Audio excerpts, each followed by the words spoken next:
네, 안녕하세요. 신화페올로입니다. 창고에서 길어올린 철학사. 이렇게 제가 제목을 정했죠. 제목을 급작스럽게 지었기 때문에 잘 기억을 못합니다. 뭐 여하튼 지금 이 수업은 제 컴퓨터 폴더 깊숙이 버려져 있었던 말 그대로 하나의 창고죠. 버려진 창고 안에서 발견한 이 파일을 열어봤더니 어쨌든 예전에 10년 전에 했었던 이 철학자 강의안이 적혀 있더라고요. 그래서 이거를 기반으로 한 철학사 강의다라고 생각하시면 되겠습니다.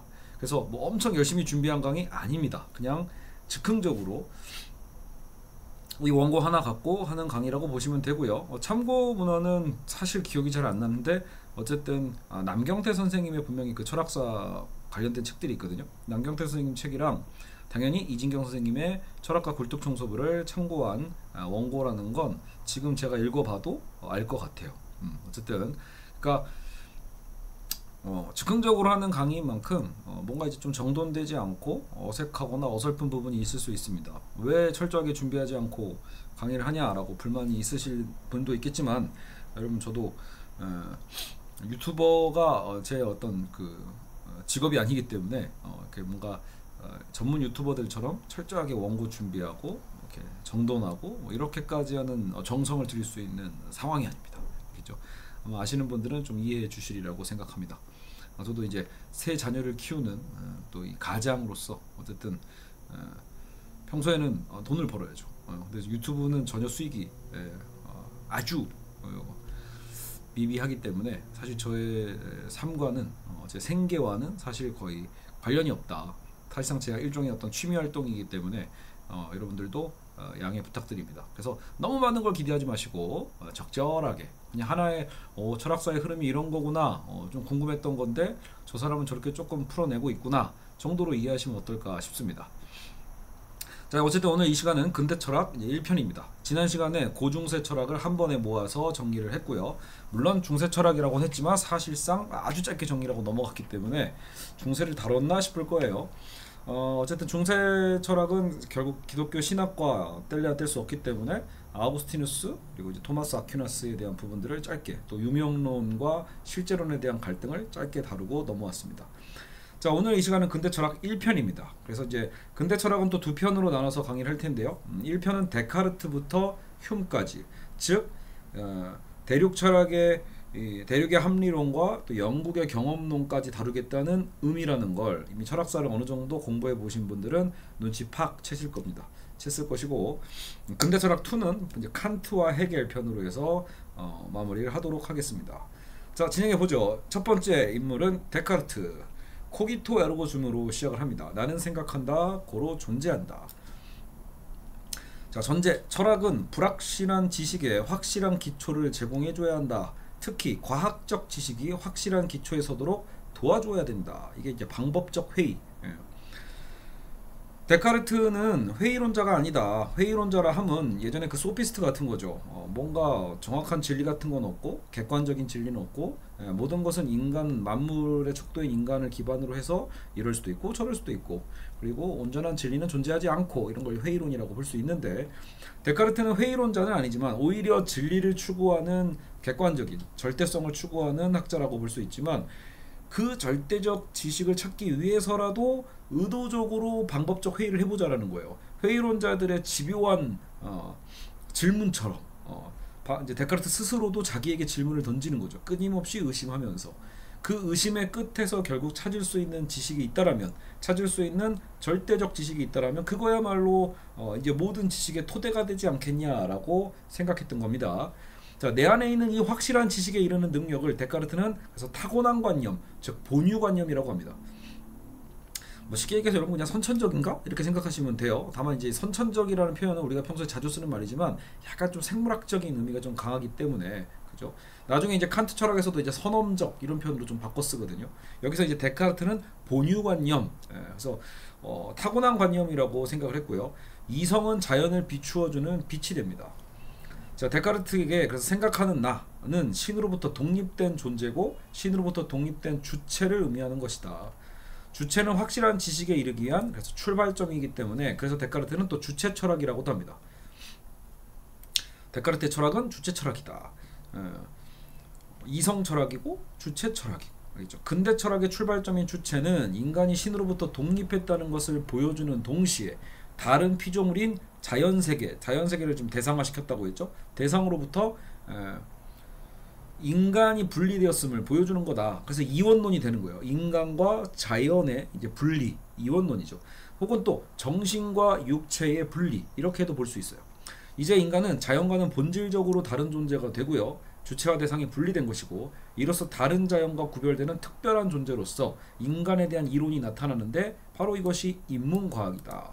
또 대상에 관련된 것이 자연과학이고요. 쉽게 얘기해서 도식으로 보면 이겁니다. 간단해요.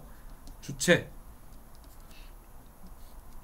대상, 이분법, 인간이 자연보다 결국은 우월하고 완전히 이원론적인 따로 또 다른 실체. 그래서 less cogitans, less substantia 뭐 이런 식으로 이제 얘기를 하더라고요. 그래서 두 개의 실체론이에요. 데카르트는 실체라는 게 우리가 얘기하는 어떤 이성이라는 정신적 실체라는 게 있는 거고, 자연이라는 또 이제 어떤 그 외연적인 외재적인 그러니까 공간을 차지하고 있다라고 하거든요. 그래서 연장이라고 표현을 하는 거죠. 그래서 이제 그런 실체, 두 가의 실체 개념으로 구분을 합니다. 그래서 인간과 자연이 완전히 분리가 됐다라고 이해하시면 되겠습니다. 그리고 제가 인문과학, 자연과학 나와서 말했는데, 결국은 인간의 그 이성으로요, 인간의 이성으로 인간을 연구하면 그걸 우리는 인문과학이라고 하고요. 인간의 이성으로 자연을 탐구하면 그걸 우리는 자연과학이라고 하죠. 여기는 자연과학이, 여기는 인문과학이. 그렇죠? 근데 또 여기서 이제 설명되지 않지만 그 사회과학은 뭐냐? 그렇게 보면 또 인간이 모여 살고 있는 그 사회, 그 공동체에 대한 연구겠죠. 그런 거는 또 사회과학이 될 텐데, 한편으로 인간의 이성을 통한 연구인 만큼 사회과학은 좀 더 면밀하게 그저 자연과학처럼 조금 더 이제 객관적인 어떤 툴을 갖고 연구를 했다라는 어떤 그런 시도성으로 좀 봐야겠죠. 시도로 봐야겠죠. 자, 이렇게 하고 넘어갑시다. 자, 진리에 이르는 길은 뭐냐? 주체가 대상과 일치하는지 어떻게 알 수 있는가? 자, 그 문제는 이거예요. 주체와 대상을 어쨌든 데카르트가 주체를 찾았고, 생각하는 주체를 통해서 인간의 어떤 그 독립, 신에게서의 독립을 가져올 수는 있었는데, 근데 이 주체가 대상과 일치하는지를 대체 어떻게 알 수 있냐라는 거예요. 인식론의 문제가 발생을 합니다. 그러니까 진리라고 하는 것, 진리는 근대 철학의 진리라는 건 동양에서 얘기하는 어떤 그런 심오한 진리의 느낌이 아니에요. 확실한 지식을 얘기하는 거예요. 내가 지금 보고 있는, 여러분이 보고 있는 이 손바닥이 진짜 5개의 손가락이 달려있는 그 손바닥이 맞는가? 시각적으로는 그렇지만 정말 그러한가에 대한 의심이 들죠. 요즘 여러분 AI 시대잖아요. AI 발전이 정말로 정교해지고, 여러분 보면 여러분 뭐 사이버 뭐 캐릭터들, AI들이 요즘 꽤 등장하잖아요. 캐릭터들이. 근데 어설프죠. 뭔가 확실한 인간 같지 않단 말이에요. 그리고 돈이 엄청 들어. 또 그걸로 뭐 예를 들어 사이버 AI 뭐 가수로 영상, 뮤직비디오 하나만 찍어도 엄청난 제작비가 들더라고요. 근데 분명히 이제 지금의 그 기술 발전의 속도를 보면요, AI는 더 정교해질 거예요. 그러니까 저도 엊그제 이런 생각을 해봤거든요. 여러분, 만약에 우리가 실제로 뭐 덕후라고 하시는 분들 외에는 진짜 왜 콘서트장 가서 가수를 직접 보는 사람들은 사실은 소수거든요. 대부분 저 같은 사람들은 다 영상으로 보잖아요. 연예인들을 영상으로 보는데, 근데 그 영상의 연예인들이 앞으로는요, 인간인지 AI인지 정말로 구분이 안 되는 기술력, 그거는 조만간 될 것 같거든요. 그러니까 앞으로 그럼 나머지는 저는 비용이라고 봐요. 인간과 정말 구분 안 되는 캐릭터를 창출해내고, 근데 그 캐릭터로 뮤직비디오 찍고 뮤직방송 나오고 뮤직뱅크 나오고 이런 것들이 너무 자연스러워서 인간의 육안으로는 도저히 구분되지 않는 시대가 저는 금방 올 거라고 봅니다. 알겠죠? 그러니까 이제는 AI가 정말로 연예인들의 직업을 빼앗을 수도 있다라는 거예요. 연기도 가능하고. 알겠죠? 그런 시대가 오지 않을까. 그동안에는 어설펐잖아요. 다 사람이 뭘 더빙을 한다거나, 그렇죠? 노래도 사람이 대신 부르죠. 근데 그거조차도 가창력도 이제 뭔가 AI가 실제로 목소리를 내서 할 수 있는 시대 올 거라고 봅니다. 또 조만간. 이 얘기를 왜 하냐? 말 그대로 그거예요. 우리가 이 미디어를 통해서 보는 저 가수가 인간인지 AI인지도 구분할 수 없는 시대가 곧 올 텐데, 그러니까 이 주체가 대상과 일치하는지 안 하는지, 주체가 대상을 인식하는데 그 인식이 과연 정확한지 정확치 않은지는 너무나 중요한 거예요. 어찌 보면요. 그래서 주체가 신으로부터 독립할 수 있었던 건 나라는 주체가 진리에 이를 능력이 있다는 생각 때문이었어요. 근데 막상 주체를 독립시켰더니 진리에 이를 능력이 없다는 게 또 밝혀지는 셈이에요. 예. 이성이라는 나름대로 어떤 그 뭔가 이 한방을 생각해서 이성을 찾았는데, 문제는 그 이성이 있어도 이 이성에 대한 확실성이 애매하다라는 거예요. 내가 보는 빨간색이 진짜 빨간색인지, 내가 보는 물체의 형상이 정말로 그러한지에 대한 확신이 없다라는 거죠. 따라서 진리야말로 주체에서 출발한 근대 철학이 어떻게든 도달해야 될 목표였다. 주체는 근대 철학의 출발점이고 진리는 그 목표점이 되는 거예요. 중요한 표현이죠. 주체라는 건 근대 철학의 출발점이자 진리가 곧 목표점이 된다. 실체는 연장과 사유로 나누고요. 모든 물체의 실체는 연장이고, 연장이 뭐예요? 공간을 차지한다는 소리예요. 어떤 물질성을 얘기하는 거죠. 쉽게 얘기해서 물질은 다 공간을 차지하잖아요. 사유는 생각하는 성질이고요. 그래서 아까 제가 했던 이원론이고, 이원론인 동시에 그런데 사유, 이 생각 코기토가 존재, 연장보다 더 우선한다라는 이제 이 경중을 따진단 말이에요. 그래서 관념론적이다라고도 표현할 수 있어요. 데카르트의 철학은요. 문제는 어쨌든 이 양자를 어떻게 일치시킬 건가. 첫째, 이성의 타고난 완전성의 논증이다. 이건 이제 여러분 철학과 굴뚝청소부에 나와 있는 바로 그 논증법이에요. 그러니까 첫 번째는 이성 자체가 아까 본유관념 얘기했잖아요. 이미 진리를 인식할 수 있는 그 타고난 탑재된 내재된 능력이 있다라는 믿음이에요. 예. 근데 문제는 그때 그 믿음은 누가 줬어? 라고 말하면 순환 논증이 되는데 결국 다시 신을 끌어들이게 되죠. 신이 주셨어. 이렇게 또 얘기할 수밖에 없으니까 결국은 토대론의 이 한계가 좀 명확하죠. 자, 둘째, 수학과 과학의 절대성이라는 믿음이에요. 진리의 모델, 갈릴리에게 중요했던 것도 실험보다는 자연과학을 수학화하는 거였는데, 이 수학적 형태로 요약되어야 참된 지식이다. 뉴턴도 동일했고요. 또 데카르트의 평면이 바로 데카르트의 그 평면 좌표 얘기하는 거예요. 좌표 평면. 그렇죠?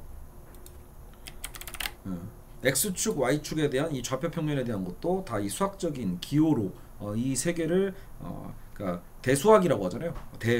수로 다 표현한다라는 거. 그런 방식으로 대표성을 갖는 거죠. 그래서 수학과 과학이라는 도구로 진리를 탐구할 수 있다라는 게 있었고요.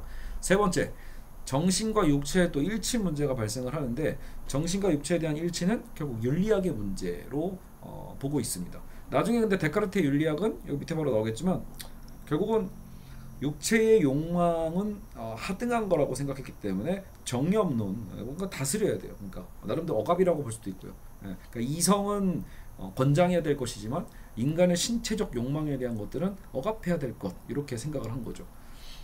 자, 어쨌든 사람들의 삶과 직결된 문제가 바로 정신과 육체의 일치, 이성과 감정의 일치라는 문제로 제기가 되고요. 이것을 또 가치론, 또 윤리학이라고 표현을 하는 거죠. 학문을 커다란 나무에 비유한다면 뿌리는 형이상학, 줄기는 물리학, 도덕학이 또 최고의 열매다. 그러니까 근본은 형이상학이면서도 한편으로 또 도덕학은 또 최고의 열매. 예. 결국 우리의 삶이 드러나는 거니까요. 어떻게 육체를 이성적으로 통제할 수 있을 것인가, 뭐 성과선 이런 얘기 하는데 그냥 무시하시고요. 예, 이거는 그냥 데카르트의 낭설이다. 데카르트는 가급적 이성에 의해 통제되는 상태를 위해서 육체를 통제하고 욕망을 억제하라고 주장했다. 어제 이것만 기억하시면 돼요. 그러니까 근대 철학의 데카르트는 결국은 이성 우월론자고, 이성의 우월이다 보니까 우리 육체와 욕망에 대한 부분들은 좀 하등하게 여겼다라는 정도의 툴만 이해하시면 됩니다. 이게 나중에 이제 현대 철학 정도 가주면, 물론 좀 이따 이제 스피노자도 근대에 또 이단하기 때문에 우리 욕망에 대해서 되게 또 긍정하는 철학자거든요. 근데 이제 스피노자를 제외하면 대부분의 근대 철학은 인간의 욕망을 억제시키려고 한단 말이에요. 도덕적으로든 법적으로든. 그래서 그 인간의 욕망에 대한 긍정은 나중에 이 스피노자의 욕망이론이 나중에 이제 어떻게 보면 니체로도 연결될 수 있고요. 혹은 또 진짜 현대 철학에서 이제 들레즈의 방식까지 가면 욕망에 대한 긍정성으로도 해석해 볼 수 있는, 연결이 됩니다. 알겠죠? 자, 근대 철학의 딜레마. 주체가 어떻게 대상과 일치하는지, 진리인이 아닌지를 어떻게 보증하겠는가. 예. 자, 거울을 통한 자기인식에 의해 이렇게 나오는데, 거울에 비치는 대상, 나와 그것을 비추는 거울이 주체가 일치하는지 아닌지는 나와 거울만 가지고는 알 수가 없지 않냐. 그러니까 이제 이자 간의 관계를 얘기하는 거예요. 나와 거울의 관계만으로는 할 수가 없어요. 거울에 비친 나가 정말 나인지 아닌지. 근데 그때 옆에서 누군가가 알려줘야만 하거든요. 결국은 이 둘만의 관계, 주체와 대상만의 관계로는 우리는 진리를 알 수가 없고요. 이 진리를 보증하는 건 결국은 제3자가 필요하니까. 근데 그 제3자에 다시 우리는 신을 잡고 들여오고 싶은 욕망을 느낄 수밖에 없어요. 예. 인식하는 주체와 인식하는 대상이란 두 개의 항만으로는 어렵다. 중세에는 세계가 어떻게 존재하는지 창조론이었고, 무엇이 진리인지 계시론이었고, 어떻게 살아야 되는가, 성경의 말씀대로 사는 거죠. 성경대로, 성경 말씀대로, 혹은 다르게 말하면 이게 십계명이죠. 십계명의 말씀대로 그렇게 읽으면 되겠죠. 중세 때는 그냥 간단했던 거예요. 중세는 그런 방식으로 이해를 했는데, 근데 근대에는 믿음대로 되는 게 아니거든. 결국은 믿음이 아니라 우리가 찾아야 돼요. 신에게서 독립했잖아. 그러니까 내가 어떻게 존재하는지 해명해야 하는 존재론과, 그죠? 주체와 객체의 일치와 진리의 인식을 위한 인식론, 신의 계시 대신 어떻게 살아야 하는가에 대한 윤리학이 발생한다. 신학 없는 철학, 신에게서 벗어난 주체에게 가장 필요했던 것은 바로 그래서 과학이었고, 이 때문에 근대 철학의 가장 뚜렷한 특징이 결국은 과학주의가 됩니다. 어쨌든 신에게서 벗어나는 또 한편에 이제 벗어나갈 수 있는 방법은 이 과학이었겠죠. 그래서 근대는 그래서 이 데카르트의 철학과 함께 뉴턴의 어떤 과학주의가 급격하게 이제 인정되고 발전하게 되는 거죠. 자, 또 어쨌든 어떤 지식이 과학인지 아닌지는 과학 자신이 확인하고 보증할 수는 없기 때문에 그래서 결국은 제3자가 또 필요하게 되고 진리라는 유아론에 빠질 수밖에 없다. 그러니까 진리를 보증할 수 있는 자가 결국은 나밖에 없다라면 그건 유아론인데, 오직 나밖에 없다 이런 거죠. 결국 우리는 또 제3자를 필요로 하면 또 신이 등장을 하고요. 딜레마에 빠지는 것이죠. 자, 그래서 이제 어떻게 주체와 대상의 관계가 일치할 수 있는지 없는지, 이제 이런 갈등, 이런 딜레마에 빠지는 상황에서 스피노자가 등장해서 전혀 다른 해결책을 또 제시합니다. 자, 전제, 데카르트의 중요한 전제에 대한 또 스피노자의 비판, 이렇게 나오는데요. 그러니까 전제 자체가 좀 다르거든요. 자, 존재론의 문제에 대해서 데카르트의 철학이 반자연주의라면, 자, 왜 반자연주의죠? 데카르트는 인간의 이성 때문에 우월하고 자연은 이성보다 열등하다는 쪽으로 좀 봤단 말이에요. 그죠? 근데 스피노자의 자연은 단지 그런 수동적인 지배되어야만 하는 대상은 아니었다라는 거예요. 오히려 능동적이고 활기 있는 자연에 대한 것을 성찰합니다. 이건 어떻게 파일이 좀 이상하네요. 자연주의죠. 어쨌든 자연주의. 양태는 다른 곳에 의존한다. 그러니까 실체와 양태에 대한 얘기를 하는데, 자, 실체라는 건 다른 곳에 의존하지 않아요. 실체라는 그 정의 자체가 어떤 실체가 있다. 그 얘기는 실체는 의존하지 않는 것을 얘기합니다. 자기 자신이 바로 자신을 원인으로 갖는 거. 근데 그것은 따라 올라가다 보면 결국은 자기 자신이 바로 자기의 원인이야? 라고 말할 수 있는 건 주로 신밖에 없단 말이에요. 우리의 사유의 방식에선. 신은 바로 우주 밖에서 그것을 만드는 게 아니고 자연 안에 있는 모든 변화의 원인을 가리킨다. 누구의 방식이죠? 이게 이제 스피노자의 방식인 거예요. 신은 우주 바깥에 있는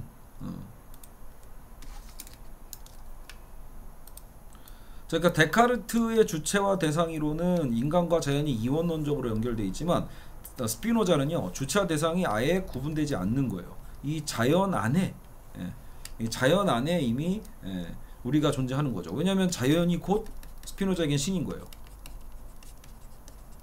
데카르트는 인간과 자연을 완전히 이성에 의해서 이원화시켰고 인간 이성에 대한 우월론을 얘기했다면, 스피노자는 자연이 곧 자기 원인을 갖는 자, 신이라고 봤기 때문에 자연이 곧 신이기도 하고, 그리고 또 신은 그러니까 우주 바깥에서 뭘 창조한 게 아니야. 어떻게 보면은 기존 또 기독교의 어떤 방식은 이 세계가 있고 그 세계를 신이 바깥에서 창조했다, 뭐 이렇게 봤다라면 보통 그걸 또 이신론이라고 해요. 근데 그게 아니고 스피노자는 뭐 이런 걸 또 범신론이라고 합니다. 신학에서는요. 범신론. 그러니까 신이 모든 곳에 편지해 있는 거예요. 신이 곧 자연이라는 것은 우리가 살고 있는 게 자연이잖아. 그러니까 자연 안에 이미 신이 다 깃들어 있는 거죠. 신이 곧 자연인. 그게 범신론이에요. 뭐든지 신이 될 수 있잖아요. 마치 그 일본 애들 보면은 아무거나 막 신으로 삼잖아요. 그럼 그게 가능한 이유도 신이 곧 자연 속에 있기 때문에 그런 것이겠죠. 스피노자의 어떤 방식으로 볼 수 있어요. 그래서 자연은 실체이고, 근데 동시에 양태라는 거. 자연은 실체이면서도 자연이 또 무궁무진하게 또 변하거든요. 실체는 양태로 그래서 우리는 표현된다라고 스피노자는 얘기해요. 실체는 그 자체로서 우리에게 드러나는 게 아니거든요. 양태로서 우리에게 감각되는 거겠죠. 표현됩니다. 그래서 실체는 양태로서 존재한다. 실체는 오직 하나밖에 없는 것. 반면 라이프니츠 같은 경우에는 개체의 본질은 실체고 단자라 하였고 모든 것이 다 실체다. 이거 무슨 말이냐면 아이고 너무 10%네요. 좀 크게 합시다. 제가 너무 줄였군요. 자 다시 한번 정리를 할게요. 자, 그림으로. 자 데카르트는 이원론이에요. 스피노자는 일원론이죠. 아까 왜 범신론이라고 했으니까. 라이프니츠는 단자론을 얘기하거든요. 이 단자론은 결국은 다원론이에요. 이렇게 하시면 돼요. 그러니까 세계를 보는 관점이 데카르트는 실체적인 두 개의 실체론을 얘기해서 야 정신이 이 자연보다 인간이 자연보다 우월해 라는 식으로 이성에 대한 우월론 이게 이원론의 세계를 얘기하죠.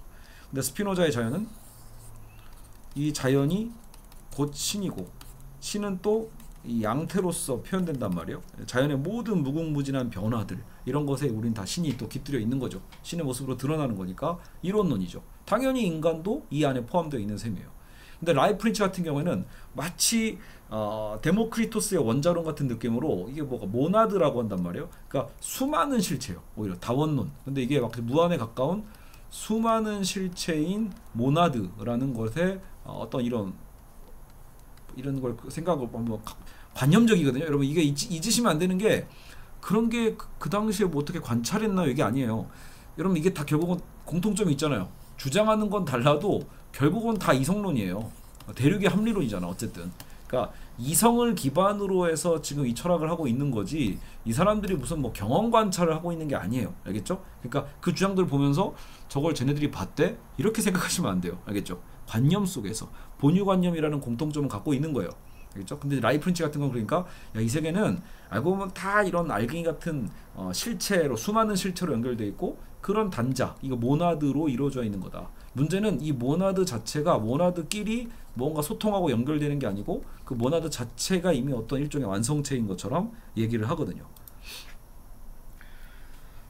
그래서 모든 것이 다 실체다 이런 개념이 나온 거죠. 자연은 생산적인 힘으로 가득 차 있다. 이게 이제 이건 스피노자로 돌아와서 그러니까 우리가 살고 있는 이 자연은 굉장히 능산적인, 활동적인, 능동적인 자연이에요. 알겠죠? 산출하는 자연이다. 자연에서는 끊임없이 많은 것들이 생겨나고 발생되는 거죠. 그러니까 뭔가 발생시키는 주체적 자연이 있다라면 발생되는 또 대상적 자연이 있는 것처럼 얘기를 하고 있어요. 그래서 자연도 두 가지 어떤 방식이 있다. 자연의 공존하는 이 두 가지 상반되는 힘을 통해 스피노자는 자연을 결국은 생성으로 파악한다. 생성. 인간과 자연은 구별되는 게 아니고 오히려 인간이 자연의 일부일 뿐이다 라고 볼 수 있겠죠. 그래서 자연주의다 라고 얘기를 합니다. 여기서 대괄호가 여기서부터 여기까지군요. 좋아요. 찍어서 내리면 자 그럼 주체와 분리된 대상을 어떻게 인식할 것인가. 아까 데카르트의 고민이 그거였잖아요. 주체와 대상을 어떻게 일치시킬 수 있지라는 고민이 있었는데 개념이나 지식은 실제 대상과 전적으로 다른 것이어서 양자가 일치하는 일은 불가능하다. 개라는 개념은 짓지 않는다. 어떤 판단이 올바른지 아닌지를 알려면 진리를 미리 갖고 있어야 된다. 자, 그러니까 무슨 말이냐면 스피노자는 결국은 이 데카르트의 고민 자체를 좀 넘어서요. 아예 해결을 벌써 하고 시작하는 느낌인 이유가 데카르트는 처음부터 이원론으로 구성했기 때문에 주체가 대상을 어떻게 인식하지? 그리고 그 인식에 대한 일치관계를 어떻게 확인할 수 있지? 이 고민을 한다라면 스피노자 입장에서는 어차피 이게 진리인지 아닌지 판단하려면 우리는 이미 진리에 대한 인식을 알고 있기 때문에 사실 그런 판단을 한다는 거예요. 되게 그러니까 먼저 진리를 탑재하고 있다고 생각하는 게 좀 맞겠죠. 인식론적인 측면에서 실체와 속성이라는 개념, 스피노자의 신은 공간 안에 자리 잡고 있는 연장을 가지고 있는 자연 그 자체인 것이다. 실체는 이 속성 등을 통해서 표현되는 것이고 연장과 사유는 단지 속성일 뿐이므로 애초에 데카르트의 일치 문제는 발생하지 않는다. 자 무슨 말이냐면 자 연장과 사유가 속성이란 말이 뭐예요? 아까 데카르트가 뭐라고 했죠? 데카르트의 이원론은 처음부터 사유가 주체고 연장이 대상이었거든요. 이런 이원론이었잖아. 이원론으로 데카르트는 사유했기 때문에 야, 이 인식의 일치 문제를 고민했는데 스피노자는 야, 그 사유든 연장이든 그게 두 개의 실체가 아닌 거죠. 스피노자의 실체로는 뭐예요? 자연이란 이론론이에요.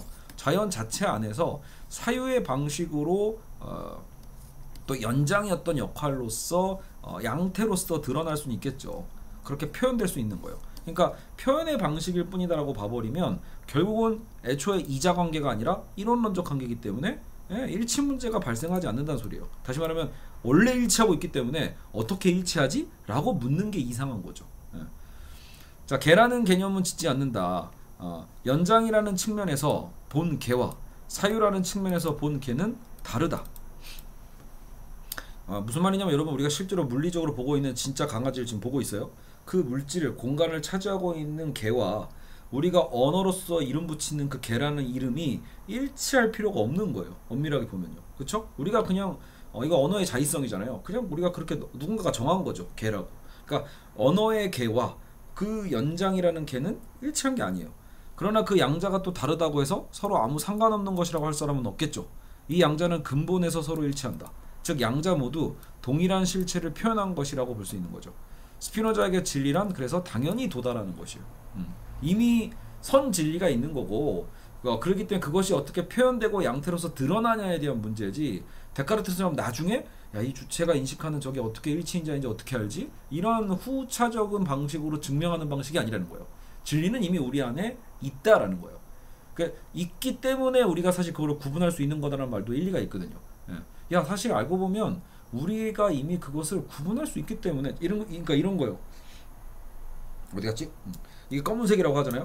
이게 검은색인지 아닌지 어떻게 알지? 이렇게 얘기하는 그 질문을 던지는 순간 사실 우리는 이미 검정이 무엇인지에 대해서 알고 있기 때문에 의심하는 거죠. 역으로. 그러니까 검정이 어떤 색인지에 대한 사실 우리는 그 진리의 확신성이 이미 있는 거예요. 그런 식으로 고민해 볼 수 있는 거예요. 그러니까 진리가 이미 구분할 수 있는 능력은 이미 안에 탑재되어 있는 거죠. 진리가 곧 진리와 허위의 기준인 거예요. 이게 다이아인지 가짜인지 어떻게 알지라고 말할 때도 다이아가 어떤 게 진리인지를 이미 알고 있기 때문에 오히려 그런 질문 자체를 던질 수 있게 되고 의문 자체를 던질 수 있는 것이다. 그러니까 진리는 이미 우리에게 도달해 있다 라고 보는 거죠. 어떤 발상의 어쨌든 전환이라고 볼 수 있어요. 우리가 거울을 보고 자신의 얼굴이라고 아는 것은 이미 내 얼굴에 대해 또 알고 있기 때문인 거예요. 내 얼굴이 아니면 어떡하지라는 사유는 그 이후에 발생하는 거죠. 괜한 의심 같은 거죠. 일종의 인식론적인 괜한 의심인 거예요. 사실 우리는 이미 내 얼굴이 뭔지 알고 있는 거죠. 인식을 통해 진리에 이르려는 근대적인 주체에게 목표가 아닌 결국은 출발점인 거예요. 진리라는 건 목표가 아니다, 출발점이다라는 것으로 완전히 새로운 전환을 일으킵니다. 즉 인식에 이르려면 이미 진리를 우리는 갖고 있어야 된다. 자, 윤리학의 문제. 데카르트로서는 육체, 감정을 이성에 의해 억제하고 통제된다고 아까 얘기했죠. 정념론. 그러니까 근대적인 윤리학적 개념은 데카르트를 기반으로 쭉 발전해 왔다고 볼 수 있지만 스피노자는 현실적이지 않고 이건 옳지 않다라고 주장을 해요. 인간이 자연과 다른 어떠한 것이 아니라 자연의 일부임을 분명히 한다라는 거. 그래서 인간은 기본적으로 육체와 영혼으로 나눠지고 이 양자는 서로 합일적이다. 육체와 정신의 결합체로서 인간에게는 양자를 합의시키려는 이 코나투스라는 게 있고 욕망적인 거예요. 이것은 어떤 상태를 결국은 지속하려는 하나의 힘으로서 존재하는 것. 이 코나투스가 정신과 관련되면은 우리는 그걸 의지라고 부르고, 육체와 정신의 동시에 관련되면 그것을 우리는 욕망이라고 부르겠죠. 그러니까 더 근원적인 어떤 힘을 지금 얘기하고 싶은 거예요. 욕망보다 더 근원적인 우리의 정신적 과정에서 연결되는 그 코나투스를 의지, 육체와 정신에 관련되면 욕망이 된다. 그럼 스피노자는 결국 포인트가 뭐냐면 그것을 그러니까 우리는 억누르거나 통제하려 해서는 안 된다는 거예요. 욕망은 타자에 의존한다. 인간관계를 바꿈으로써, 즉 욕망을 만들어내는 조건을 바꿈으로써 욕망 자체를 전환시키는 게 훨씬 더 현실적으로 중요하다. 그러니까 자꾸 우리는 무언가를 욕망하면 야, 그거 욕망하지 마, 억압해라고 하지만 나중에 사실 정신분석적으로 봐도 억압이라는 거는 다양한 문제를 일으키잖아요. 그러니까 스피노자는 어떻게 보면 벌써 굉장히 전복적인 사고를 하고 있는 거예요. 욕망을 억압하려고 하지 말고 욕망의 그 관계를 바꿔라. 어떻게 보면 욕망 자체를 전환시키는 거. 그러니까 억압의 방식보다는 다른 방식으로 이 관계를 바꾸는 것으로 이 욕망을 트는 거죠. 어떻게 보면요. 그럼으로써 우리는 어떤 식으로든 발산을 하게 되는 거잖아요. 우리의 에너지 자체를, 그죠? 코나투스를 어떤 힘과 에너지라고 본다면 그걸 억압하는 방식이 아니라 펼쳐가는 방식으로 윤리학을 제시하고 있다라고 볼 수 있겠죠. 그러니까 어찌 보면 우리가 윤리학이 결국 인간과 인간의 관계인데, 인간과 인간의 관계에 있어서도 끊임없이 억압하고 참고 이런 방식이 요즘 어때요? 현대의 스타일이 안 맞죠. 현대인들은 정말 많은 것들을 표현하고 싶고, 우리가 정말 스피노자가 얘기하는 많은 양태로서 어떻게 보면 우리는 표현되고 싶고 드러나고 싶은 건데, 기존의 방식의 억압의 방식은 어울리지가 않잖아요. 그러니까 그만큼 스피노자의 철학이 왜 현대 철학자들이 좋아하는지에 대해서 우리가 약간의 이해를 해볼 수 있는 거예요. 아, 그래서 스피노자 하는 거구나. 그러니까 오히려 그 근대 사회에서는 이 스피노자의 철학은 굉장히 이단적이었다라면, 그래서 오히려 현대적인 측면을 미리 선취하고 있다라고 우리는 표현할 수 있습니다. 됐죠? 스피노자의 아까 그 존재론의 문제, 인식론의 문제, 어떻게 진리를 해결하는가, 또 윤리학의 문제, 욕망을 어떻게 다루는가에 대해서 우리는 살펴봤습니다. 자, 그리고 이제 경험론으로 가보죠. 자, 경험론으로 가시면 로크, 버클리, 흉, 요 세 사람을 이제 우리는 기억을 해야 됩니다. 순서대로. 영국의 경험론이다. 말 그대로 대륙의 합리론이 있으면 영국의 경험론이 있고, 많이들 착각하시는 게 뭐냐면, 대륙의 합리론은 객관적이고, 경험론은 개인의 경험적 주관이기 때문에 말 그대로 주관적이고, 이렇게 해서 객관과 주관 이런 식으로만 생각하는 경우가 있어요. 근데 이렇게 되면 어떤 오해가 생기냐면, 그러면 합리론은 절대성이고 경험론은 상대성인가? 이렇게 또 얘기를 하거든요. 근데 그건 약간의 오해가 있어요. 왜냐하면 합리론과 경험론 모두 결국은 여러분 근대 철학이라는 거 잊으시면 안 돼요. 근대 철학의 사조로서 합리론과 경험론이 있는데, 둘 다 목적은 결국은 뭐예요? 진리거든요. 절대성. 그러니까 도구의 차이라고 보셔야 됩니다. 합리론은 말 그대로 아까 데카르트가 얘기했던 본유관념처럼 우리의 이성이 이미 우리 안에 탑재되어 있잖아요. 그 탑재된 우리의 이성으로서 진리를 파악할 수 있다라는 방식으로 얘기를 하는 거고, 경험론은요, 방법론적으로 봤을 때 야, 그런 본유관념이 대체 어딨냐, 그게 아니고, 우리는 인간은 백지설이에요. 오늘 로커가 얘기하는 백지에서 태어나서, 사실 백지 상태로 태어났지만 수많은, 우리 지금으로 치면 데이터라고 하죠. 우리는 수많은 데이터를 습득하는 거거든요. 데이터를 습득해서 수많은 반복을 통해, 시행착오를 통해서 결국 우리는 어떠한 법칙들을 이제 발견해낼 수 있거든요. 그렇죠? 실험과 관찰을 통해서. 그러니까 경험을 통한 실험 관찰이 결국은 어떤 진리를 파악해내는 거죠. 결국은요. 그래서 그런 방식, 귀납의 방식이고, 이거는 연역의 어떤 방식이다라고 보셔야 됩니다. 알겠죠? 결론은 똑같아요. 둘 다 확고한 진리를 찾고자 한 거기 때문에 경험론이라고 해서 마냥 상대적이라고 얘기할 수는 없는 거예요. 물론 경험론의 한계가 그런 측면이 있죠. 좀 이따 보면 알겠지만, 경험론이라는 건 수많은 경험 관찰과 실험 반복을 통해 가지고 거의 뭐 100%에 가깝게 수렴하는 하나의 법칙을 찾아낸다 하더라도 예외 상황이 발생을 해버리면 완전히 깨져버리는 문제가 생기거든요. 그래서 어쨌든 그 진리의 정합성이라고 해야 될까? 그런 부분에서는 합리론보다는 나약할 수밖에 없어요. 하지만 약한 만큼 새로운 세계에 대한 경험, 새로운 세계에 대한 지식의 확장을 가져다 준다는 점에서 매우 장점이 있습니다. 알겠죠? 연역의 방식, 우리가 아리스토텔레스, 우리 지난 시간에 아리스토텔레스의 3단 논법에서 본 것처럼 그게 연역법이잖아요. 연역법이라는 건 항상 참일 수밖에 없거든요. 항상 참이에요. 절대적이죠. 그러나 새롭지가 않아요. 새로움이 없다. 늘 그 대전제 안에 이미 그러니까 아까 진리가 이미 포함되어 있단 말과 비슷해요. 스피노자가 한 말처럼 모든 인간은 죽는다라는 대전제는 거대한 진리거든. 그럼 거기에 어떤 이름을 집어넣어도 다 죽는다라는 결론을 찾아내니까, 그거는 분명히 진리인 지식이지만 진리면서도 당연한 말이기도 하죠. 동호반복과 같이 범주의 문제일 뿐이에요. 근데 경험론 같은 경우에는 새로움이 있죠. 우리의 경험 관찰을 통해서 이건 왜 저럴까? 저건 왜 저럴까? 새로울 수 있어요. 하지만 항상 참일 수는 없는 거예요. 예외라는 게 발생하는 순간 이 진리의 정합성이 깨져버린다라는 문제가 있다. 알겠죠? 여기까지 일단 알아두시면 딱 좋습니다. 왜? 그래야 나중에 칸트의 자리가 생기는 거예요. 칸트는 바로 이 두 가지를 종합하는 사람이다 라고 생각하시면 대충 칸트의 자리가 이해가 될 겁니다. 자, 이제 경험론, 여기가 어디까지죠? 아이고, 경험론까지 여기까지 읽고 정리를 하고 마무리를 해보죠. 자, 경험론. 인식 주체의 경험이 지식의 연원이자 진리의 근거다. 그죠? 우리 인식 주체에 우리가 경험하는 거, 데이터죠. 중세 유명론과 연속성이 좀 있다. 그러니까 실제론적 사고보다는 아까 본유관념을 비판하는 것만큼 실제론에 대한 신이라는 존재, 예? 그죠? 어떤 진리라는 것에 대한 어떤 본질성에 대한 부분들 있잖아요. 예, 그런 것들에 대해서 항상 이름뿐이다 그런 건, 그러니까 우리 개체론에 대한 걸 더 받아들이는 거예요. 예. 중용적 실제론적 입장에서 유명론의 일부를 받아들였고, 반면 오컴은 전형적인 유명론자로서 보편 개념은 기호일 뿐이고 실제는 없다고 주장한다. 오컴은 신학을 합리적 이성으로부터 그래서 떼어낸다. 경험이 중요하니까. 그렇죠? 요건 넘어가시고요. 자, 로크 봅시다. 철학적 기반, 근대 철학의 문제 설정과 과학혁명인데, 로크는 과학 발전을 가로막는 허구적인 원리나 개념, 사고 등을 제거하는 청소부로서의 역할을 자임했다. 그러니까 로크는 과학 발전을 찬사를 보낸 거죠. 이 객관적 진리를 찾아내는 과학 발전에 대해서 마음껏 응원을 하고 싶은데, 보니까 그 과학의 발전을 가로막는 것들이 있단 말이야. 그래서 그걸 자기가 싹 청소하겠다 이런 거죠. 그래서 엉뚱한 지식의 방법을 배척하면서 경험과 관찰만이 과학에 이르는 유일한 길이다라고 얘기를 했습니다. 산수와 같은 매우 자명해 보이는 수학적 지식 역시 결국 타고난 게 아니다. 단지 경험의 산물이고, 산수 또한 수학 또한 경험 이전에 이성이 있다면 그것은 백지다. 이걸 타블러 라사. 로크의 백지설 이런 거 뭐 여러분 고등학교 때도 한 번씩은 읽어봤을 거예요.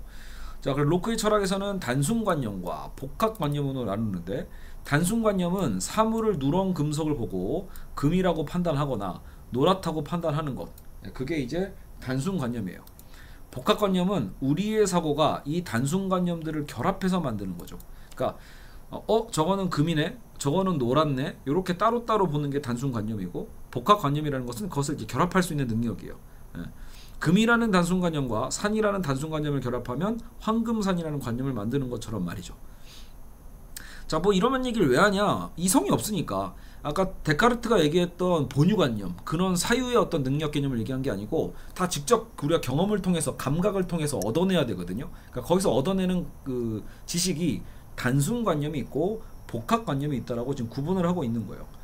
단순관념이라는 것은 결국 사물에 의해 자극되어 만들어지는 거고, 복합관념은 단순관념들을 오성이 결합해서 만드는 거다.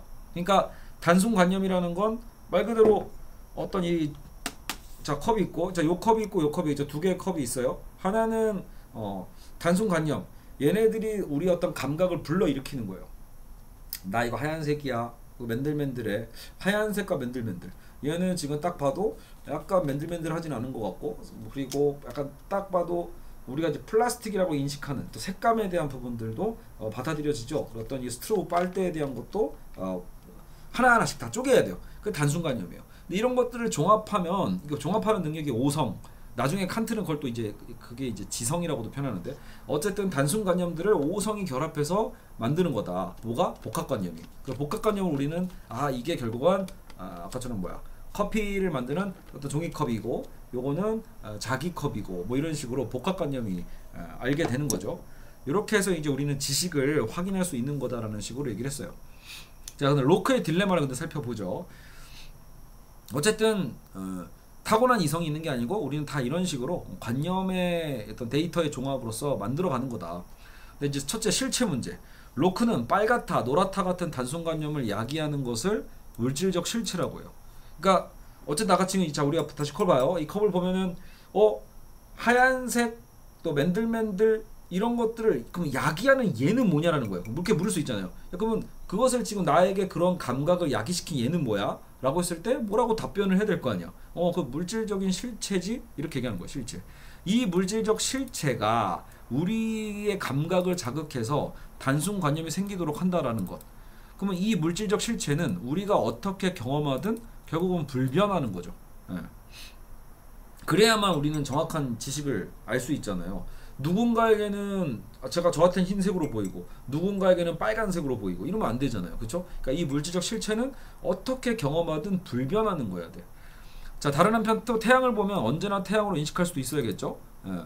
인식의 불변적인 주체를 로크는 또 하나의 실제라고 하는데, 바로 정신적 실체다. 이건 실제가 아니고 실체겠네요.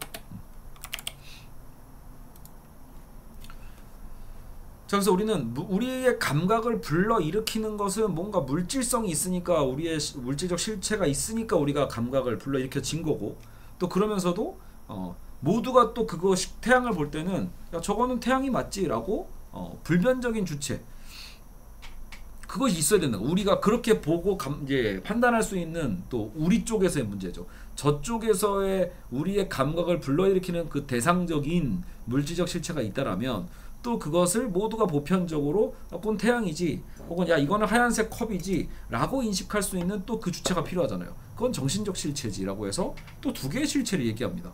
갑자기 얘기가 이상해지죠. 듣다 보니까 그러면은 물질과 정신이라는 두 개의 실체인데 이거 데카르트랑 똑같잖아. 그렇게 되면 원래는 이 두 개의 실체론이 나오면 결과적으로는 유명론으로 갈 수가 없어요. 그죠? 결국 데카르트의 주장으로 회귀했다. 실체 같은 보편 개념은 오직 이름뿐이라는 유명론에서 시작해서 실체가 없어서는 안 된다며 두 개의 실체가 있다는 반유명론적 주장으로 되돌아와 버렸다. 야 실체 같은 보편 개념은 그냥 이름일 뿐이고 걔는 존재하지 않아. 이렇게 얘기하는 게 유명론적 사고인데 결국은 로크도 본인의 그 관념 얘기하다 보니까 나의 경험을 통해서 단순관념과 복합관념이 있어 라고 해서 이 관념으로서 지식을 만들려고 했는데 캐묻다 보면 야 근데 그 단순관념 누가 불러일으키는 거야? 물질적 실체가. 근데 그 복합관념 만드는 우리의 인식은 누구 거야? 라고 했을 때 그럼 정신적 실체라는 게 있긴 있어야겠네? 이런 거예요. 그러니까 두 개의 실체가 있어버리면 그거는 또 유명론이 아니게 되는 거죠. 실제론이 되는 거죠. 말 그대로요. 모순에 빠진다. 두 번째 진리 문제. 제1성질의 문제다. 주체에 따라 다르게 경험하는 성질을 그는 제2성질이라고 하고 자 우리의 경험은 실수를 하긴 하잖아요. 아까도 얘기했지만 누군가는 저거는 하얀색 아닌가? 저거는 빨간색 아닌가? 잘못 볼 수도 있기는 하죠. 실수를 한단 말이에요. 다르게 경험하는 성질을 이성질이라고 하고 근데 우리 주체와 상관없이 정말로 그 자체는 그래도 원래 본질적인 뭐 하나가 있어야 되는 거 아닌가? 모두가 다 다르게 이해할 수는 없을 거 아니에요. 그죠? 모두가 다 다르게 경험할 수는 없기 때문에 모든 사람이 동일하게 느끼는 그 성질을 만들어내는 건 제1성질이라고 합니다. 그러니까 이성질이라는 건 우리의 주관적 경험 안에 있지만 제1성질은 물질 자체에 속하는 성질이 되는 거죠. 이렇게 되면 또 어떻게 돼요? 또 이원론이죠. 진리가 가능한 것은 바로 제1성질 때문이라고 로크도 얘기를 하는데 제1성질을 우리가 동일하게 경험하는 이유는 사물에 속하는 성질 자체이기 때문이라고 했어요. 즉 사물은 그런 성질을 그러면 타고난다는 소리인데 타고났다? 그런 성질을 타고나? 그러면 그건 본유관념이랑 뭐가 다른 거지? 사실상 비슷한 거 아닌가? 이렇게 얘기가 되는 거죠. 알겠죠? 그래서 사실상 로크가 얘기했던 경험론적인 주장 자체는 일리가 있는지 모르겠지만 결국 그 로크의 경험론을 따져들고 가다 보면은 결국은 두 개의 실체론으로 가서 문제가 생기고 또 진리의 문제에 있어서도 본유관념에 기대게 된다는 점에서 한계가 생긴다 정도만 여러분이 알아두시면 되겠습니다. 자 이제 버클리. 자 버클리는 그래서 이제 그 다음 주제잖아. 경험론 두 번째 주자로서 기존의 이제 로크의 한계를 이미 알았기 때문에 로크를 비판하게 되는 거예요. 같은 경험론자지만 야 그거 실체 개념을 그렇게 만들어 거기에 빠지면 어떻게 그죠? 로크는 모든 복합관념은 오성이 결합한 것이고 명목적인 것이라 뿐이라고 하면서도 실체만은 예외로 존재한다고 함으로써 함정에 빠지죠. 그래서 버클리는 이런 예외 조항 자체를 그래서 인정하지 않는다. 알겠죠? 실체는 애초에 실체는 존재할 수 없어라고 보는 거예요. 실체 자체를. 둘째 제1성질 비판. 1성질만 유독 물질 그 자체에 속하는 객관적 성질이라고 할 이유가 없다. 그가 보기엔 경험되지 않는 성질이란 알 수 없는 성질이에요. 물질이란 존재하지 않는다. 그러니까 제2성질은 우리가 경험하잖아요. 다른 방식으로. 근데 제1성질을 따로 둠으로써 모두의 어떤 보편적인 인식에 대한 얘기를 로크는 유지하려고 한 건데 버클리는 더 과감하게 나가는 거예요. 야 물질이란 그냥 존재하지 않는 거라고 하면 되잖아. 물질은 존재하지 않고 존재하는 것은 오직 지각된 것뿐. 그러니까 지각이 이미 된 것 그것으로 존재하는 거지. 이게 지금 리모컨이잖아요. 이게 리모컨으로 지각됐으면 그 내가 지각된 리모컨, 에어컨 리모컨으로서 존재하는 거지. 내가 지각하지 않으면 굳이 얘는 존재한다고 볼 필요가 없는 거예요. 뭐 일리가 있을 수도 있어요. 여러분 생각해보면은 내가 보지 않고 내가 듣지 않고 내 감각이 전혀 인식하지 못했는데 그것을 존재한다고 할 필요가 있는가? 내가 감각하기 전까지는 걔는 이 세계에 존재하지 않는 거다라고 말하는 게 뭐 문제가 있나? 이렇게 생각이 돼버릴 수도 있죠. 어찌 보면 물론 야 지금 네 옆에 그러면 있잖아. 너가 자 여러분 봐요. 제가 지금 요 리모컨 안 보고 있잖아요. 안 보고 있는데 여러분은 보고 있을 거 아니에요. 그쵸? 나한테 안 보인다고 해서 얘는 존재하지 않아 라고 제가 얘기하면 여러분은 비웃겠죠. 야 네 옆에 있다니까 이거잖아요. 그쵸? 예. 그러니까 실체론으로 본다라면 이 버클리의 주장이 되게 이상한 거거든요. 근데 또 주관적으로 또 생각해 보면 여러분 우리 이 세계가 나를 중심으로 한번 생각해 보세요. 결과적으로는 내가 인식되지 않는, 그러니까 예를 들어 여러분 그 태양이라는 게 이 세계라는 게 내 눈에 가시적으로 보이면서 우리는 의미를 만들어내지만 한편으로는 선천적인 만약에 장님이라고 보면 그 장님에게 그런 실체가 있다라고 말하는 게 의미가 있을까? 이미 내 세계에는 보이지 않는 것인데 감각되지 않는 것인데 예.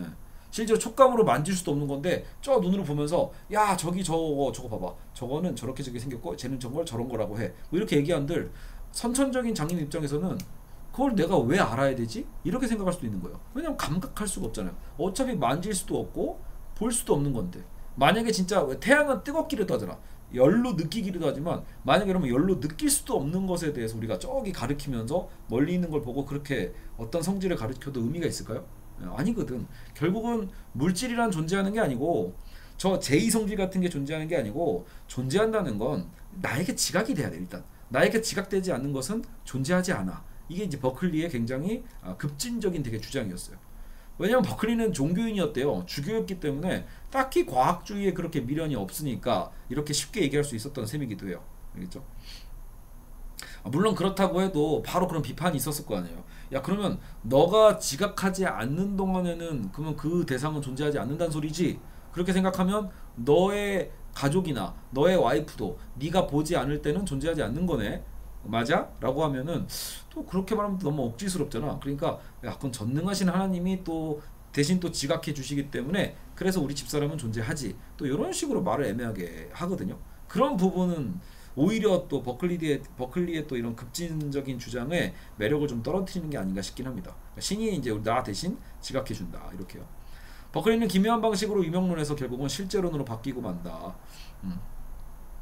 한편 버클리는 물질이라는 실체는 결국 제거했죠. 하지만 정신에 대해서는 역시 예외를 둘 수는 없고 지각하는 그 주체 정신에 대해서는 예외를 둘 수밖에 없었고 그러니까 정신적 실체는 못 없앤 거예요. 지각하는 정신마저 없다면 경험 자체가 불가하니까. 어쨌든 여러분 우리가 경험을 하려면 왜 정신은 있어야 될 거 아니야. 그렇죠? 자, 도식을 다시 보시면 원래는 이성이 없고 실체가 없고 우리는 경험뿐이다 라고 얘기를 했던 게 이제 로크의 시도였지만 로크가 주장을 하다 보니까 야 근데 아무리 그래도 야 물질이라는 것에 실체는 있어야 될 것 같고 또 정신적인 실체는 있어야 될 것 같은데 라고 해서 그 이원론에 빠져버리잖아요. 로크는 본의 아니게 빠진다고 보는 게 더 맞겠죠. 경험을 강조했으나 결국은 제1성질 제2성질 뭐 이런 얘기를 하면서 정신과 물질의 이원론에 빠져버려요. 그러니까 이제 버클리가 지적을 하면서 으이그 물질을 없애면 되지 하고 물질을 파괴해버리는 거죠.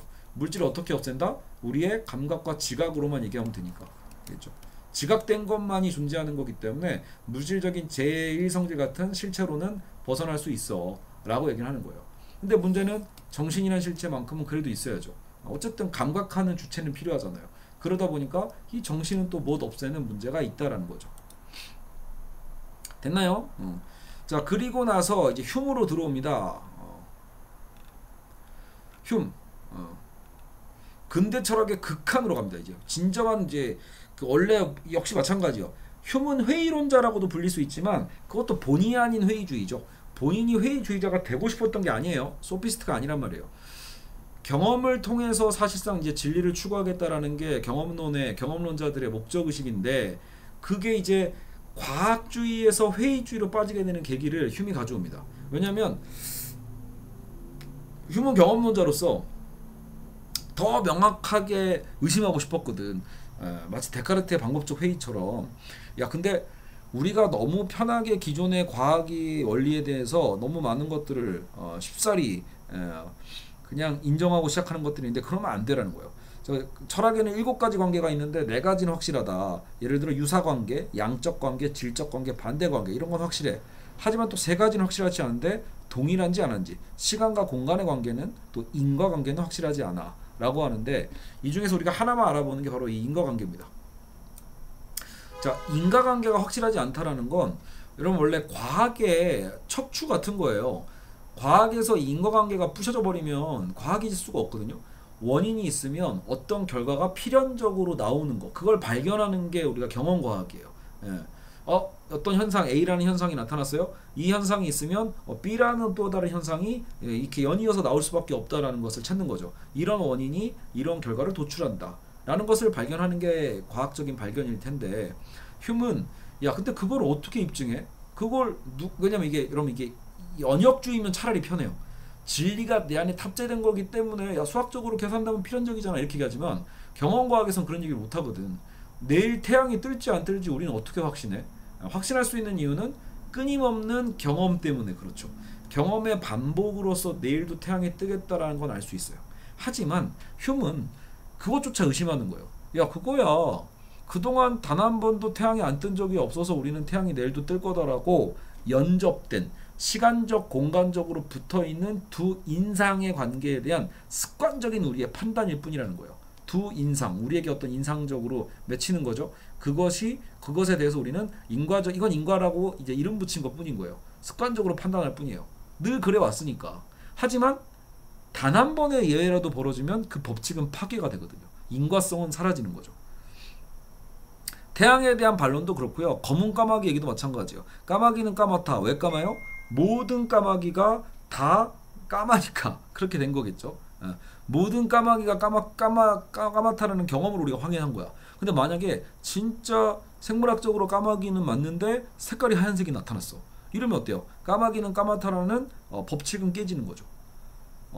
더 좋은 사례는 그런 거예요. 말 그대로 동물의 입장에서 봤을 때, 짐승 가축의 입장에서 봤을 때, 내가 닭인데 매일 매 순간마다 아침마다 주인이 태어나서 단 한 번도 아침밥을 안 준 적이 없어. 나에게 사료를 주면 나는 항상 그 사료를 먹고 행복해하면서 알을 낳는데, 그죠? 근데 어느 날 아침에 똑같죠. 내 평생의 닭 입장에서요. 내 평생의 경험 삼아 실제로 아침에 주인이 나타나면 밥을 안 준 적이 없으니까 오늘도 당연히 주겠지예요. 그게 진리죠. 그게 경험과학이야. 근데 이 닭의 경험과학에 의해서 확신하고 있었는데 갑자기 주인이 그냥 목을 비틀어 버려요. 닭의 목을 비틀어서 펄펄 끓는 곳에다가 털 다 몽창 뽑아가지고 그냥 닭백숙으로 해먹는다. 이렇게 결론이 나버리면 자 어때요? 법칙이 끔찍하게 깨져버리는 거죠. 아무 의미 없는 거. 알고 봤더니 이 닭의 존재 목적 자체는 뭐였다? 백숙이 되기 위한 목적으로 키워졌다라는 거예요. 근데 백숙으로 먹히기 위해서 키워진 거를 닭 입장에서 아나요 모르나요? 절대 모르죠. 오로지 본인의 경험으로서만 주인은 늘 밥 주는 착한 사람이야 라고만 생각했을 거예요. 그러나 원래 목적은 뭐다? 나의 털을 몽창 뽑아서 삶는 물에 끓여버리려고. 그런 목적에 대한 건 알 수가 없었다라는 거예요. 그럼 인간도 마찬가지죠. 우리의 인간의 삶이라는 게 매번 규칙적으로 그런 일이 벌어지는 것을 내 경험 감각으로 파악했다고 한들, 그래서 그런 인과관계를 우리가 법칙으로서 확신한다고 한들, 결국 그 법칙이 깨지는 순간 모든 인류가 사라질 수도 있는 거잖아요. 그렇죠? 그런 어쨌든 극단적인 사례이긴 하지만 얼마든지 인과성이라는 것은 그저 습관이다라는 거예요. 습관적 판단에 불과하다라고 본 거예요. 그러면서 휴문 더 철저한 과학을 위해서 이런 짓까지 한 거지만 정작 인과론을 의심하고 나니까 더 본인도 할 말이 없죠. 근데 인과론을 이렇게 무시해버리면 앞으로 과학은 성립이 안 되잖아. 이게 되는 거죠. 그래서 휴문 과학의 불가능성, 진리의 불가능성을 입증해버리고 말았다라고 하면서 난감함에 빠지죠. 자, 주체의 그래서 해체. 휴문, 버클리가 남겨놓은 주체조차 인정하지 않았다라는 거. 사물을 보고 생긴 것이 인상이고 그 인상의 기억이나 결합으로 만들어진 게 관념이다. 진짜 좀 궁금했던 지점이잖아요. 그러면 실제로 이 정신이라는 것, 주체라는 것을 대체 어떻게 해체할 수 있지? 라고 했는데 우리가 말하는 정신은 어떤 실체적 정신으로 휴문 안 보고요. 일종의 인상이 모여있는 게 관념이거든요. 그냥 관념에 꽃다발 할 때 그 다발 있죠. 관념의 다발이 그냥 모여있는 거, 경험적으로 모여있는 걸 우리는 그냥 정신, 자아 이런 식으로 그냥 이름 붙일 뿐이라는 거예요. 알겠죠? 그러니까 우리의 정신이 실체적으로 존재하는 게 아니고 사실 우리의 생각이라는 것도 그 순간순간의 인상과 기억과 이런 것들이 다 뭉쳐가지고 거대한 다발로서 존재하는 건데 그걸 우리는 마치 실체인 것처럼 착각하고 있을 뿐이라는 거예요. 알겠죠? 나, 주체, 자아, 정신은 인상과 관념의 묶음이자 지각의 다발이다 이런 식으로 표현해서 굉장히 엽기적이지만 또 발상이 신기하기도 하지만 또 그럴싸해요. 결국 휴문 정신이나 주체라는 범주를 해체하였는데 이는 근대 철학의 그러면 출발점을 해체하게 되는 거죠. 본의 아니게 본의 아니게 안 맞나? 그러니까 원래 주체 철학인데 근대는 주체가 해체돼 버리면요, 우리 인간은 어디로 가야 돼요? 주체의 확실성도 사라졌고, 그렇죠? 인과성도 무너졌고, 진리도 사라진 거고, 존재에 대한 확실성도 사라진 거고. 근대적 문제 설정성에서 유명론을 끝까지 밀고 나간 결과 근대 철학의 출발점이었던 주체가 해체가 됐다라는 아이러니한 결론에 다다릅니다.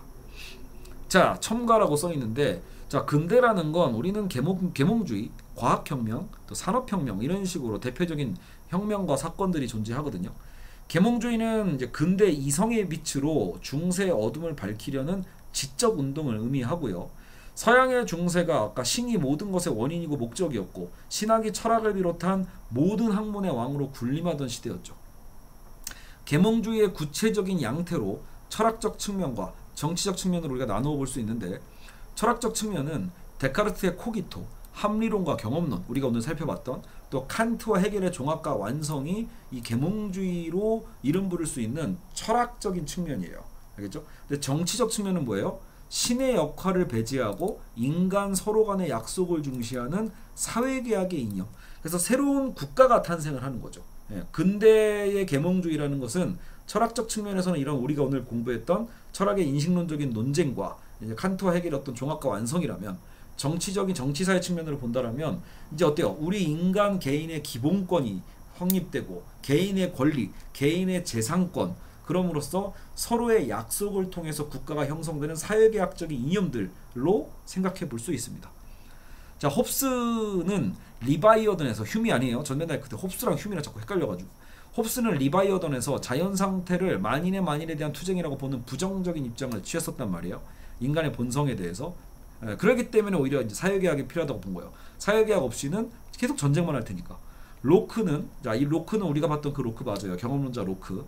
타인의 허가를 얻거나 타인의 의사에 의존하지 않고 자연법칙의 테두리에서 자신이 적당하다고 생각하는 대로 자기 활동을 결정하고 자신의 재산과 신체를 사용할 수 있는 완전한 자유를 누리는 상태라고 긍정적으로 보았다. 뭐를요? 자연 상태를. 홉스는 자연 상태가 뭔가 인간이 투쟁하는 어떤 그 장이었다면 로크는 그렇지 않다고 본 거죠. 홉스는 전제군주제, 로크는 그래서 의회 민주주의를 결론으로 내세우게 된다는 거예요.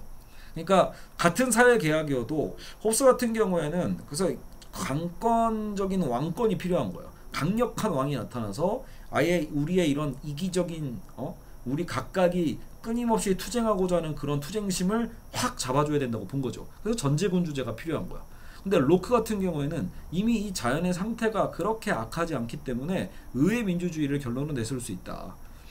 정치적인 절대주의에서 의회 민주주의로 가는 거고, 경제적으로는 그 중상주의에서 자본주의 시스템으로 이제 넘어가는 거죠. 이성의 시대에는 신과 교회의 권위가 이성의 무분별한 표출을 억제하면서 질서를 유지했으나 그 권위가 사라지자 이성은 본색을 드러냈다. 17세기부터 유럽 역사의 국제전이 빈번해지는 현상은 총체적인 권위의 부재와 이성의 심각한 폐해를 반영한다라고 얘기를 합니다.